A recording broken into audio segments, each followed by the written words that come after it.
So we're in Fresno, California. Just finished installing a Kohler toilet. This is the Highline Arc. It's straight out of Home Depot. It's one of their fairly new products from Kohler. And of course, Kohler, we love setting their products because we're pretty certain we don't have to come back and work on these things. Anyway, so we took off the old toilet, and it's a solid ABS flange down there. We gave you some new bolts. They're 3/8, 5/16 instead of the normal 1/4 inch, and bolted it down. And then of course we gave you a new supply line back here. Had to make an adaptation there because the shutoff valves are 1/2 inch iron pipe, and so we just had a little adapter and then a 3/8 by 7/8 by 20 inch braided stainless steel connector, and then the rest of the toilet came with it. One single wax ring with a horn on it with the flange on it down below. The only thing we would have to say on the original plumbing installation, the flange was not secured to the floor. So the closet flange, which glues into the vertical soil pipe, is supposed to have a minimum, I think, either 4 or 6 screws embedded in concrete. This had 0. And the reason why it's embedded is because that's what holds the bowl to the floor. And if it's not embedded, then there's room for upward movement. There's also room for movement from side to side. So it was a little fussy getting this toilet set. It just felt like it was kept compressing. Additionally, this floor treatment they've got in here was not installed before the toilet went in. The existing toilet was in place and they poured this floor. So there is a cavity about a 1/2 inch deep around the toilet.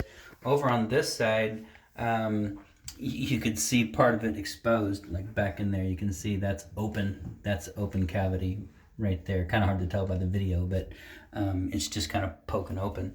Fortunately, this bowl has a different pattern, the footprint, than the original, and so it's fitting over there, but it made it very difficult to shim because when you go to slide a shim in here, you need a flat surface.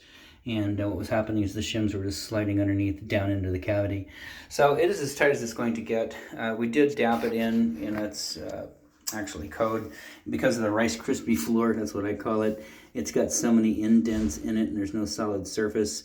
We went to wipe it back out and of course it creates this. There's no way to really get that out. Honestly, I apologize for the little over zealous caulking down here, so you'll always see that, but it is sealed at the bottom. It is tight.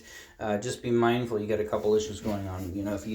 If it won't stay still, and it is still right now, what we do is we mount the bowl first, and then we really put it through the ropes. We move it back and forth, up and down, until we can get it tight as possible for the installation. So then we set the tank. First, we address the bowl.